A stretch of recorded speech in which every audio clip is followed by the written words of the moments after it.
இந்த நாளில் வார்த்தையின் தலைப்பை தேவன் இப்படியாக கொடுக்கிறார். டைட்டில் இப்படி கொடுத்திருக்கிறார். அதாவது டைட்டிலுக்கு தான்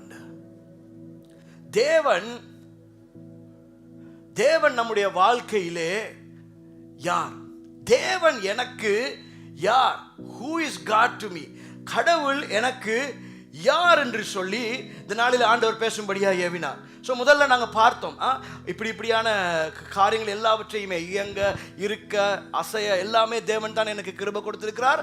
ஆகவே இந்த தேவன் என் வாழ்க்கையில யாராக இருக்கிறார்? என் வாழ்க்கையில ஏதாவது ஒரு காரியம்னா நான் முதல்ல ஜெபிக்கிறேனா, அப்படி இல்லாட்டி நான் எதையோ என் பலத்துல செய்துட்டு நான் அதுல ஃபெயிலியரை சந்திக்கக்குள்ள நான் ஜெபிக்கிறவனா இருக்கிறேனா? அப்படின்னா என் ஆண்டவர் எனக்கு எப்படி இருக்கிறாருன்னு சொன்னா ஒரு ஆப்ஷனா வச்சிருக்கிறேன். எப்படி வச்சிருக்கிறேன்? ஆப்ஷனா. ஆப்ஷனுக்கு தமிழ் புலவர்கள் இருக்கீங்க தானே, சொல்லுங்க. யாரும் என்ன சிஸ்டர் புலவி ஒரு ஆள் இருக்காங்க, சொல்லுங்க. ஆப்ஷனா, தேவையா? தேவைக்கு வச்சிருக்கதோ, அது நல்ல வேற வார்த்தை இல்லை, சும்மா ஆப்ஷன் மாதிரி போடுற மாதிரி ஒரு வார்த்தை. சரி, தேவைக்கு, அதாவது தேவைக்கு நாங்கள் வச்சிருக்கிறோம். எனக்கு ஏதாவது தேவைன்னா ஆண்டவர் எல்லா இடமும் போயிட்டு அடிப்பட்டு வந்த பிறகுதான் ஆண்டவரே அப்படின்னு சொல்லி ஆண்டவர்கிட்ட வர்றது. அப்படி இல்லாம ஆண்டவர் எப்படி இருக்கணும்ன்றார்னா எல்லாவற்றிலையுமே அவர் ஆப்ஷனா பயன்படுத்தாம அவர் முதலாவதாக பிரைமரியே எல்லாமே முதலாவதுன்னா ஏதாவது ஒண்ணுன்னா ஆண்டவர் தான். ஆமென், ஆமென். முதல் இடம் நம்ம ஆண்டவருக்கு கொடுக்கணும் அப்படின்னு சொல்லி கர்த்தர் விரும்புகிறார். ஹல்லேலூயா. சிலர் சொல்றது கேட்டிருக்கேன், நீங்களும் சம்டைம்ஸ் கேட்டிருப்பீங்க. ஒரு தாய் ஒரு முறை அப்படி சொன்னாங்களாம், என் வீட்டில் மூத்த மகன் டாக்டராக இருக்காரு, ரெண்டாவது மகன் இன்ஜினியராக இருக்காரு, மூணாவது மகன் ஓ லெவல் ஃபெயிலாக இருக்காரு. சபையில் ஊழியம் இருந்தால் இவனை கொஞ்சம் ஊழியக்காரனா சேர்த்துக்கோங்களேன் அப்படின்னு. அந்த மாதிரி தான் ரொம்ப பேர் ஊழியத்தை அப்படி நினச்சிட்டு இருக்காங்க. அதாவது எப்படின்னா ஒன்றுக்குமே உதவாததை அப்படியே ஆண்டவருக்கு கொடுத்துறது, ஒன்றுமே சரி வருது இல்லை, இது ஆண்டவருக்கு அப்படின்னு சொல்லி அப்படி நினைக்கிறவங்க இருக்கிறாங்க. ஆனால் அப்படிப்பட்டவங்களை எடுத்து கர்த்தர் மகிமையாய் அந்த டாக்டர்ஸை விட இன்ஜினியர்ஸை விட ஆண்டவர் பயன்படுத்துகிறவராக இருக்கிறார். ஆமென். இன்னொருத்தவங்க சொன்னாங்களாம், என் மூத்த மகளும் கல்யாணம் கட்டி வெளிநாட்டில் இருக்கா, ரெண்டாவது மகளும் கல்யாணம் கட்டி வெளிநாட்டில் இருக்கா, இந்த மூணாவது மகளுக்கு தான் ஒரு கல்யாணமுமே சரி வருதில்லை, இந்த சேர்ச்சில் யாராவது இருக்கிறாங்களா ஊழியக்காரங்க, அப்படி இது கல்யாணம் பாயசு போனாலும் பரவாயில்ல கட்டி கொடுத்துருவோம் அப்படின்னு சொன்னாங்களாம்.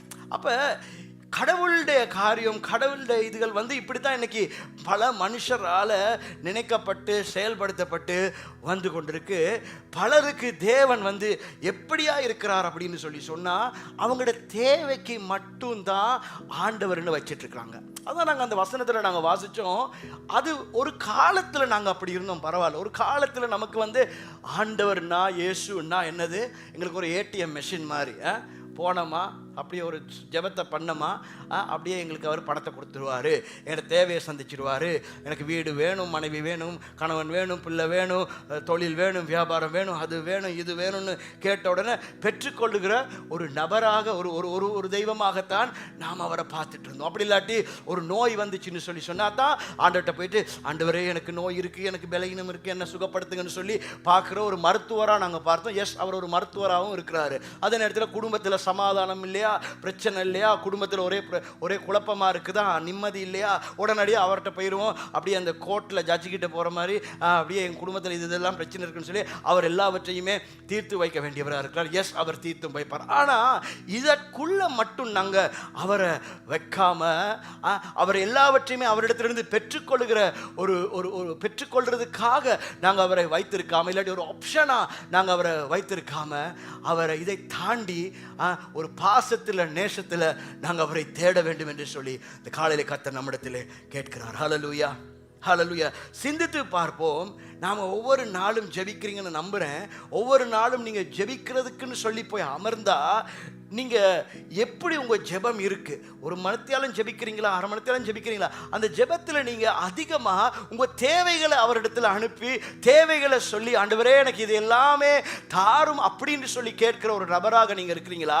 அப்படி இல்லாவிட்டால் அவருடைய சமூகத்தில் அமர்ந்திருந்து எனக்கு இதெல்லாம் நீங்கள் செய்திருக்கிறீங்க ஆண்டவரே, எனக்கு இதெல்லாம் நீங்கள் தந்திருக்கிறீங்க ஆண்டவரே அப்படின்னு சொல்லி அதற்கெல்லாம் நன்றி செலுத்தி, அதே நேரத்தில் அவர் யார், அவர் எப்படிப்பட்டவர் என்று சொல்லி அவரை உயர்த்தி பாடி போற்றி துதித்து அப்படி ஒரு ஜெபத்தை செய்துட்டு ஆராதனையை செய்துட்டு அதன் பின்பு கொஞ்சம் உங்கள் காரியங்களையும் கேட்டால் பிரச்சனை இல்லை. ஆனால் நம்முடைய ஜெபம் அநேக நேரங்களில் எப்படி இருக்குன்னு சொல்லி சொன்னால், நம்முடைய ரிக்வெஸ்ட்டை அப்படியே அனுப்பி அந்த ரிக்வெஸ்ட்டுக்கு பதில் எதிர்பார்த்து கொண்டிருக்கிற மக்களாகத்தான் நாங்கள் அநேக நேரங்களில் இருக்கிறோம். ஆமென்.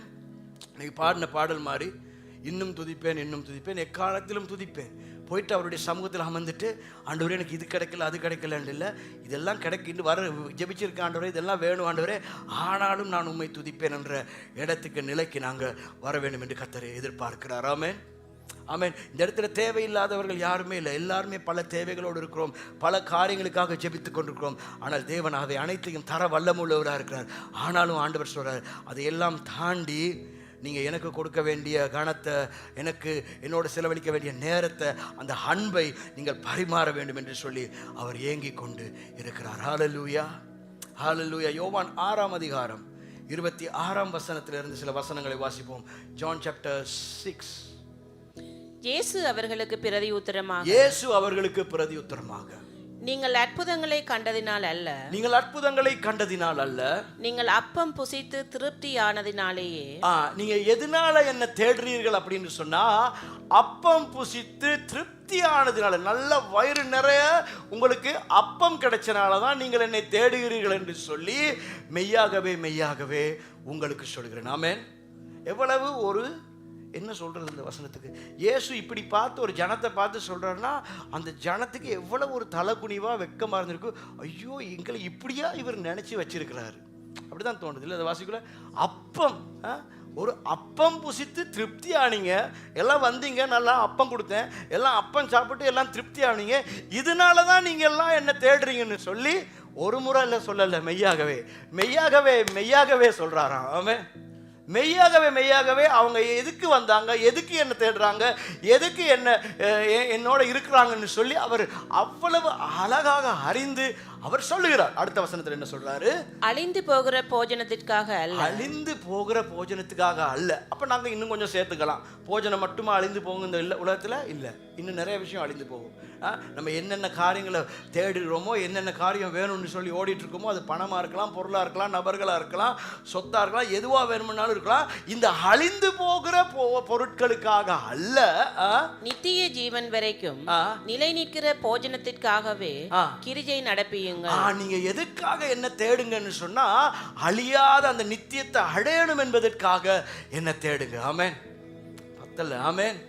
ஆண்டவர் சொல்றார், அழியாத அந்த நித்தியம், அந்த நித்திய ஜீவனை அடையணும். ஆண்டவரே, நாள்தோறும் போய் அவருடைய சமூகத்தில் இருந்து, ஆண்டவரே என்னை பரிசுத்தமாக்கும், பரிசுத்தமாக்கும், என் கண் பரிசுத்தமாகட்டும், என் நினைவு பரிசுத்தமாகட்டும், என் சிந்தனை பரிசுத்தமாகட்டும், நான் எந்த இடத்துலையுமே தவறிடக்கூடாது, எந்த இடத்துலையுமே நான் விழுந்துடக்கூடாது, உமக்கு பிரியமில்லாத நான் செய்திடக்கூடாதுன்னு சொல்லி எப்பயுமே நான் என்னை ஆராய்ந்து பார்த்து என்னை பரிசுத்தமாக வைத்துக் கொள்கிற அந்த காரியத்துக்காக நாங்கள் கர்த்தரை நாடுகிறவர்களாய் தேடுகிறவர்களாக இருக்க வேண்டும். அதை மனுஷகுமாரன் உங்களுக்கு கொடுப்பார். அப்படி நீங்க வாழுவதற்கு, நீங்க ஜெயம் பெறுவதற்கு, இந்த பூமியில வெற்றி பெறுவதற்கு, அதுக்கு தேவன் உங்களுக்கு உதவி செய்வார். அவரை பிதாவாகிய தேவன் முத்தரித்திருக்கிறார் என்றார். ஆமென். Next verse. அப்பொழுது அவர்கள் அவரை நோக்கி தேவனுக்கேற்ற கிரியைகளை நடப்பிக்கும்படி நாங்கள் என்ன செய்ய வேண்டும் என்றார்கள். அப்ப அவங்களே ஒத்துக்கொள்றாங்க. அதாவது உண்மைதான் சார், நீங்க சொன்னது, நான் இவ்வளவு நாள் வந்ததே அப்பம் சாப்பிட்றதுக்கு தான் நான் வந்தேன், நான் ஒத்துக்கொள்றேன். இப்ப நீங்க எனக்கு சொல்லுங்க ஆண்டவரே, நான் உங்களை நான் என்ன கிரியைகளை செய்யணும், தேவனுக்கு ஏற்ற கிரியைகளை நடப்பிக்கிறதுக்கு நாங்க என்ன செய்யணும்? அதாவது ஆண்டவருடைய கிரியைகளை நடப்பிக்கணும்னு சொல்றீங்க, அப்படின்னா நாங்க அதற்கு என்ன செய்யணும் சொல்லித்தாங்க அப்படின்னு சொல்லி அவங்க கேட்டபோது, இயேசு அவர்களுக்கு பிரதியுத்தரமாக, அவர் அனுப்பினவரை நீங்கள் விசுவாசிப்பதே தேவனுக்கு ஏற்ற கிரியையாய் இருக்கிறது என்றார். அவரை நீங்க விசுவாசிக்கணும்னு சொல்றாரு. அதாவது இயேசுவை நீங்க விசுவாசிக்கணும், சொந்த ரட்சகரா ஏற்றுக்கொள்ளணும், அப்பத்துக்காக அல்ல, அவர் உண்மையா நேசித்து ஏற்றுக்கொள்ளணும். Okay, next verse.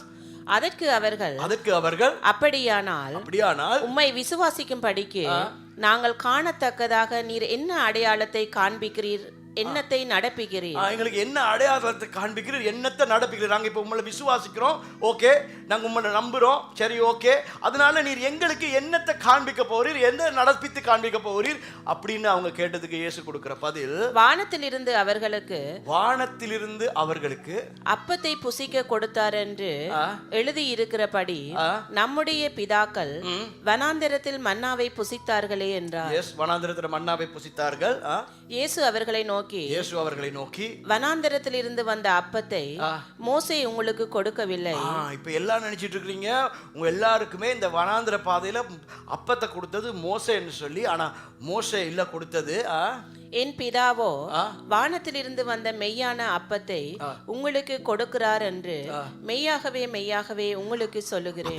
அப்பத்தை யார் உங்களுக்கு கொடுத்தன்னு சொல்லி சொன்னா அது ஒரு மனிதன் மூலமாகத்தான் உங்களுக்கு கிடைக்குதான்னு நீங்க நினைச்சிட்டு இருக்கீங்க. ஆனா இல்ல, அதுக்கு பின்பதாக இருந்து நான் தான் அதை கொடுத்து கொண்டிருந்தேன். ஆமே, கர்த்தர் என்ன சொல்றாருன்னா, இன்னைக்கு சம்டைம்ஸ் நாங்களும் வந்து பிளஸ்ஸரை பார்க்க மாட்டோம், பிளஸ்ஸிங்கத்தான் தேடுவோம். ஆமே, அப்படித்தான் நாங்கள் இருக்கிறோம். எப்படின்னா, நமக்கு யாராவது ஒரு உதவி செய்கிறாங்கன்னா அந்த உதவி செய்த நபருக்காக நாங்கள் எல்லாமே செய்வோம். ஒருத்தர் என்கிட்ட சொன்னார், எனக்கு அப்பப்போ சேர்ச் வர முடியுதில்ல, ஏன்னு சொல்லி கேட்டதுக்கு சொன்னார், எனக்கு அந்த இருக்கிறாருல்ல அந்த நபர் வந்து எனக்கு ரொம்ப ஹெல்ப் பண்ணியிருக்கிறாரு. அப்போ அவர் எனக்கு சொல்லுவார், சண்டே வந்து எனக்கு இதை செஞ்சு கொடுங்க, எனக்கு இந்த நாளில் வந்து இதை கொஞ்சம் செஞ்சு கொடுங்க, அதை கொஞ்சம் செஞ்சு கொடுங்கன்னு எனக்கு முடியாதுன்னு சொல்ல முடியல. ஏன்னா எனக்கு அவர் அவ்வளவு செய்திருக்கிறாரு. நீங்கள் என்ன பண்ணுறீங்கன்னா, நீங்கள் மோசையை வணங்குறீங்க. அதாவது நீங்க பிளஸர், உங்களுக்கு ஆசீர்வாதத்தை கொடுத்தவரை வணங்குறவரா இருக்கிறீங்க. ஆனா ஆண்டவர் சார் ஆசீர்வாதத்தை கொடுத்தவ மனிதனை அல்ல, அவர் கொடுக்கிறதுக்கு பயன்படுத்தின தேவனை நாங்க நோக்கி பார்க்கணும். ஆமே, அதான் சொல்லப்படுது. மோசையை தான் உங்களை வழி நடத்தினார், இல்லைன்னு சொல்லல. மோசையை வழி நடத்தும் பொழுதுதான் உங்களுக்கு அப்பம் கிடைச்சிச்சு, உண்மைதான்.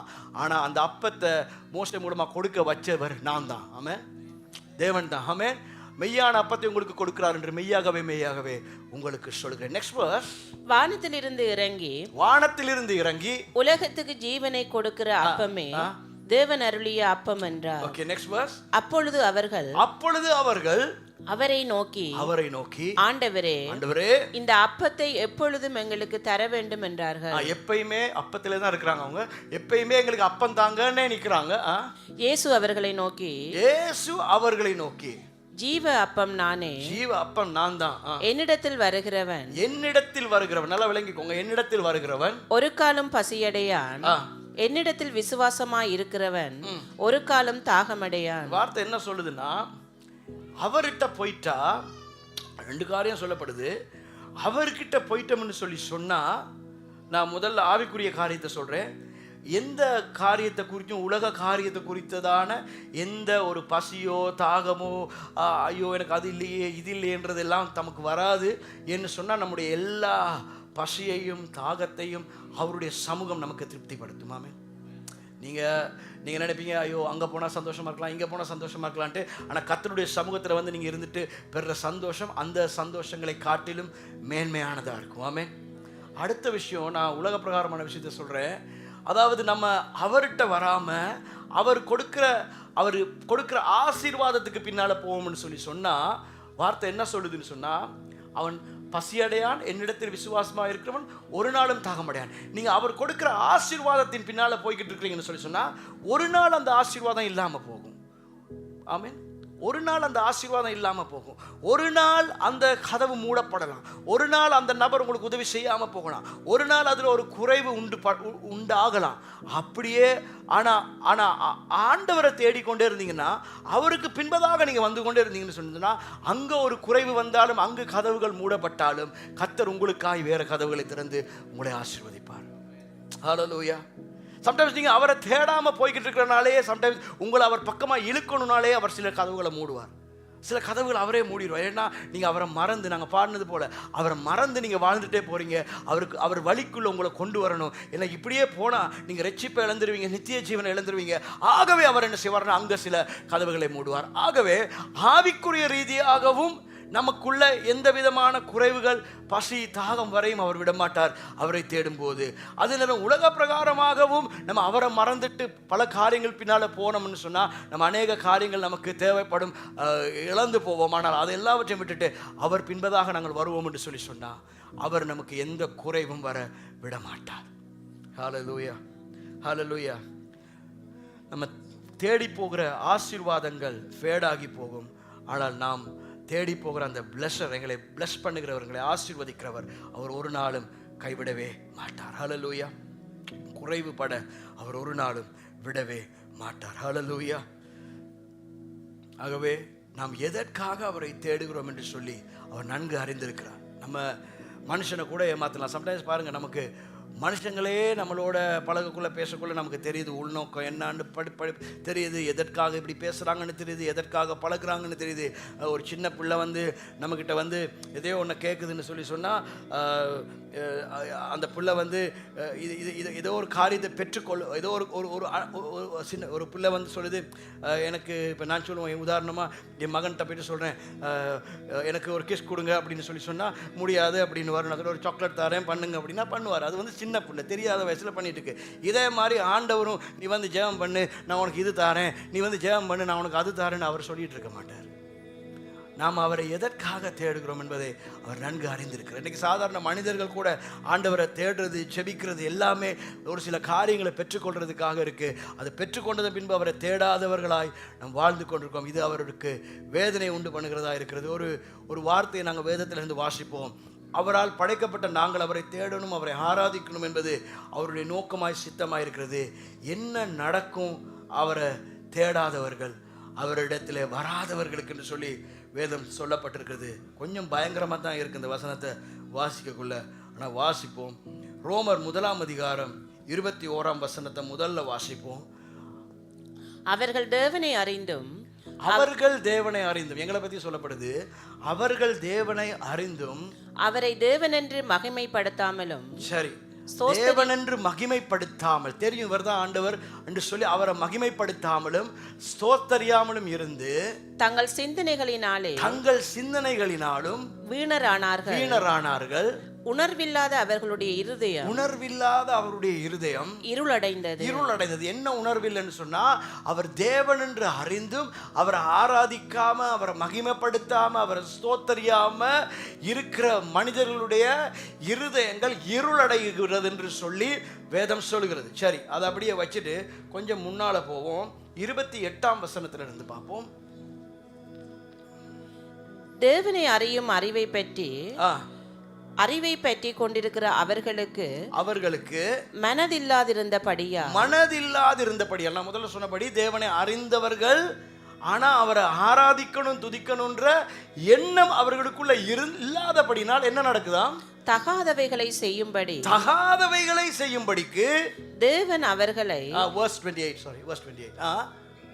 அவர்களை கேடான சிந்தைக்கு ஒப்பு கொடுத்தார். பாருங்க, அவங்க ஆண்டவரை தேடாதனால, தெரியுது நான் ஆண்டவரை தேடணும், தெரியுது நான் ஆண்டவரை மகிமைப்படுத்தணும், தெரியுது நான் பரிசுத்தமா வாழணும், ஆனா அவங்க தேடாம வாழ்ந்ததுனால தேவனே என்ன செய்யறாராம்? அவங்கள தகாத சிந்தைகளுக்கு ஒப்பு கொடுக்கிறார். அதாவது அவர் கையெடுத்துடுறார். நீ என்ன தேடுறியே இல்லை, நீ வாரதே என்கிட்ட ஆசீர்வாதத்துக்காக, நீ வாரதே என்கிட்ட எதையாவது பெற்றுக்கொள்றதுக்காக, என் மேலே அன்பே இல்லை. நம்ம மனுஷரே அப்படித்தான் இல்லை, ஒரு லிமிட்டுக்கு மேலே நம்மளும் அப்படித்தான் இருப்போம். அது மாதிரி தான் ஆண்டவரும். ஆனால் எங்களோட லிமிட்டை விட ஆண்டோட லிமிட் ரொம்ப லாங்காக இருக்கும். அவர் காத்திருந்து பொறுத்திருந்து பேசி இருந்து எவ்வளோ நம்மளுக்கு சொல்லியிருந்து கடைசி அவர் அப்படியே சைலண்ட் ஆகிடுவாராம். அவர் வார்த்தை தான் சொல்லுது, யாருடையும் வார்த்தை இல்லை, தேவ வார்த்தை சொல்லுது. அவர்களுக்கு மனதில்லாதபடியாக தகாதவைகளை செய்யும்படி தேவன் அவர்களை கேடான சிந்தைக்கு ஒப்பு கொடுப்பார். அவர் கேடான சிந்தைக்கு ஒப்பு கொடுத்தார். இப்ப பாருங்க அதுக்கு பிறகு என்ன நடக்குதுன்னு சொல்லி verse 29. அவர்கள் சகலவித அநியாயத்தினாலும் வேசித்தனத்தினாலும் துரோகத்தினாலும் பொருளாசையினாலும் குரோதத்தினாலும் நிறையப்பட்டு இந்த எல்லாமே அவங்களை நிரப்பிவிடும். ஏன்னா அவர் அவங்கள விட்டுட்டார். ரைட், நீங்கள் எல்லாம் என்னை தேடுறதே இதுக்காகத்தான் அப்படின்னு சொல்லி ஒரு கட்டத்தில் அவர் விட்ட பின்பு இப்படிப்பட்ட காரியங்கள் வந்து அவங்கள நிறையப்பட்டு பொறாமையினாலும் கொலையினாலும் வாக்குவாதத்தினாலும் வஞ்சகத்தினாலும் வன்மத்தினாலும் நிறைந்தவர்களுமாய் next verse புறங்கூறுகிறவர்களுமாய் கோல் சொல்லுகிறவர்களுமாய் அவதூறு பண்ணுகிறவர்களுமாய் தேவ பகைஞருமாய் துராகிருதம் பண்ணுகிறவர்களுமாய் அகந்தை உள்ளவர்களுமாய் வீம்புக்காரருமாய் பொல்லாதவைகளை யோசித்து பிணைக்கிறவர்களுமாய் பெற்றோருக்கு கீழ்ப்படியாதவர்களுமாய் தொடர்ந்து உணர்வில்லாதவர்களுமாய் உடன்படிக்கைகளை மீறுகிறவர்களுமாய் சுபாவ அன்பில்லாதவர்களுமாய் இணங்காதவர்களுமாய் இரக்கமில்லாதவர்களுமாய் இருக்கிறார்கள். இவ்வளவு மோசமான ஆளா மாறிடுறாங்க. ஏன்னா ஆண்டவர் அவங்க ஆராதிக்காதனால, தேடாதனால, சுயலாபத்துக்காக ஆண்டவரை தேடிட்டதுனால ஆண்டவர் அவங்களை கைவிட்ட பின்பு எவ்வளவு ஒரு பயங்கரமான ஒரு சூழ்நிலைக்குள்ள ஒரு மனிதன் தள்ளப்படுகிறான். கர்த்தர் அவனை தெரிந்து கொண்டு அவனை ஆசீர்வதித்து அவனை இரத்தத்தினால மீட்டு எல்லாம் செஞ்ச பின்பு அவன் கர்த்தரை தேடாமல் வாழ்ந்து கொண்டு போகும்போது எவ்வளவு ஒரு பயங்கரமான நிலைக்குள்ளே தள்ளப்படுகிறான் என்று சொல்லி நாங்கள் பார்க்குறோம். இந்த காலையில் கர்த்தர் நம்மளோடு தெளிவாய் பேசி கொண்டிருக்கிறார். ஆண்டவர் சொல்லுகிறார், உணர்வில்லாதவர்களாக இராமல் அவரை தேடுகிறவர்களாக நாங்கள் மாற வேண்டும் என்று வாஞ்சிக்கிறார். ஆமென். அப்பத்துக்காக அல்ல, அப்பத்தை கொடுத்த தேவனை அப்பத்துக்காக அல்ல, அவர் மேலே வைத்திருக்கிற அன்பினால பாசத்தினால நித்திய ஜீவனை அடையணும்னால அவருடைய இருதயத்தின் வாஞ்சை உணர்ந்து அறிந்து நம்ம அவர்களை தேடுகிறவர்களாக மாற வேண்டும் என்று இந்த காலவெளியிலே கர்த்தர் நம்மிடத்திலே கேட்டுக்கொள்கிறார். ஹல்லேலூயா. நாங்கள் பல காரியங்களை வாசித்தோம். அதில் பல காரியங்களை நீங்கள் ஒவ்வொன்றா யோசித்து பாருங்க. ஆண்டவரே, இதுக்குள்ளே இருக்கிற ஏதாவது ஒன்று எனக்குள்ள இருக்கிறதா? ஏதாவது ஒரு காரியம் எனக்குள்ள இருக்கிறதா? அப்படி ஏதாவது ஒரு காரியம் எனக்குள்ள இருக்குன்னு சொன்னா, ஆண்டவரே, நான் உடனடியாக ஆண்டவருடைய நிலையை நான் மாற்றணும், நான் என்னை மாற்றிக்கொள்ள நான் வாஞ்சிக்கிறேன். ஆண்டவரே, புறங்குருவங்களாக இருக்கலாம், அப்படி இல்லாட்டி தேவையற்ற பாவங்கள், அசுத்தமான காரியங்கள் எங்களுக்குள்ளே வந்திருக்கலாம். நாங்கள் இப்போ இந்த ரீசெண்டாக பார்க்க முடிந்த காரியமாக இருக்கிறது. சோஷியல் மீடியாவில் எல்லா இடத்துலையுமே பார்க்க முடியுமா இருக்கிறது. அநேக பாவங்களில் கிறிஸ்தவர்கள் அநேக பயங்கரமான பாவங்களில் அவங்க விழுந்திருக்கிறாங்க. யாருன்னு பார்த்தீங்கன்னு சொன்னால் கிறிஸ்தவர்கள். யாருன்னு பார்த்தீங்கன்னு சொன்னால் ஆண்டோட பிள்ளைகள். ஆண்டவர் அறியாதவங்க இல்லை, ஆண்டவர் அறிந்தவங்க. ஆனால் காலப்போக்கில் நாட்கள் போய்கொண்டிருக்கும் போது தேவன் எதிர்பார்த்த காரியத்தில் அவங்க லைஃப் இல்லாமல் தேவனை விட்டு வழி விலகி அவங்க போகிற இடத்துல கடவுள் சில இடங்கள்லேருந்து சிலரை விட்டு விலகி விடுகிறார். அப்பொழுது அவங்களுடைய காரியங்கள் எல்லாமே பயங்கரமாக இருக்குது, ரொம்ப பயங்கரமாக இருக்குது. பயமில்லாமல் கொலை செய்கிற அளவுக்கு, பயமில்லாமல் விபச்சாரம் செய்கிற அளவுக்கு, பயமில்லாமல் வேசித்தனம் செய்கிற அளவுக்கு, பயமில்லாமல் மற்ற காரியங்களை செய்கிற அளவுக்கு இன்னைக்கு தேவனுடைய பிள்ளைகளை ஆளாக்கப்படுறதுக்கு காரணம் தேவனே சிலரை விட்டு விலகிட்டார் என்று சொன்னால் அவர் பார்த்து இருக்கிறார், காத்திருக்கிறார். திருந்துவாங்க மாறுவாங்கன்னு சொல்லி அந்த அந்த அந்த அந்த எச்சரிப்பின் சத்தத்துக்கு செவி கொடுக்காமல் போகும்போது, தேவனே அவர்களை விட்டு விலகும் போது, சத்ருவானவன் அவர்களை பிடித்து அவர்கள் பெயர்களை கெடுத்து அவருடைய குடும்பங்களை சின்ன பின்னமாக்கி அழித்து போட்டு கொண்டிருக்கிறான். இந்த காலை வேளையிலே நாங்கள் அப்படிப்பட்டவர்களாய் ஆகிவிடாதபடிக்கு கர்த்தரை உண்மையாய் தேடுகிற ஒரு சந்ததியாக மாற வேண்டும் என்று கர்த்தர் விரும்புகிறார். ஆமென். உண்மையாய் அவரை தேடுகிற ஒரு சந்ததியாய் நாம் மாறுவோம். யாத்திராகமம் 32ஆம் அதிகாரத்தை பார்த்தோம் என்று சொன்னார். இஸ்ரவேல் ஜனங்களை மோசே வழிநடத்தி வந்து அவர் அந்த ஆண்டவரோடு கூட சில நேரத்தை செலவிடும்படியாய் அவர் போய் சில நாட்கள் ஆகினது. அவர் வர தாமதமான போது இந்த ஜனங்கள் எல்லாரும் என்ன செய்தார்கள்? ஐயோ, எங்களுக்கு ஒரு தெய்வம் இல்லையே, எங்களை வழிநடத்தி போகிற மோசையை காணவில்லை என்று சொல்லி ஆரோனோடு கூட சேர்ந்து ஒரு தங்கத்தினாலே ஒரு கன்றுக்குட்டியை உண்டு பண்ணினார்கள். கன்றுக்குட்டியை உண்டு பண்ணி தேவ கோபத்தை, சாபத்தை அவர்கள் தங்கள் வாழ்க்கைக்குள்ளே சேர்த்து கொண்டார்கள். அதே போல் அவர்கள் வனாந்திரத்தில் அழிந்து போனார்கள். அப்படி என்று சொல்லி நாங்கள் பார்க்கிறோம். அதாவது அவங்க இவ்வளவு நாள், அது எதை காண்பிக்குதுண்டா, இவ்வளவு நாள் அவங்க ஆண்டவரை தேடினது எல்லாமே ஆசீர்வாதத்துக்காக, இவ்வளவு நாள் அவங்க ஆண்டவரை தேடினது எல்லாமே ஏதோ ஒரு நன்மையை பெற்றுக்கொள்வதற்காக. எப்ப அவங்களை வழிநடத்துகிற நபரை காணவில்லையோ, தாமதமாகுதோ, உடனடியாக அவங்க தங்களுடைய வழிகளிலே அவர்கள் போக அவர்கள் தீர்மானித்தார்கள். இந்த காலையில கர்த்தர் சொல்லுகிறார், நீங்க நிலைத்திருங்க, உங்களுடைய பிரயாசங்கள் விருதாவாய் போகாது, நீங்க ஜெபிக்கிற ஜெபம் விருதாவாய் போகாது, நீங்க வாழ்கிற பரிசுத்த வாழ்க்கை விருதாவாய் போகாது. அவரை ஆராதிங்க, அவரை தேடுங்க, அவருக்கு முதலிடத்தை வாழ்க்கையில கொடுங்க. அது வெறுதாவாய் போகாது. இப்போ ஒண்ணுமே நடக்காத மாதிரி இருக்கலாம், ஆனா நிச்சயம் கர்த்தர் எல்லாவற்றையும் கணக்கிலே எடுத்துக்கொண்டிருக்கிறார். யாவரும் எழுந்திருப்போம்.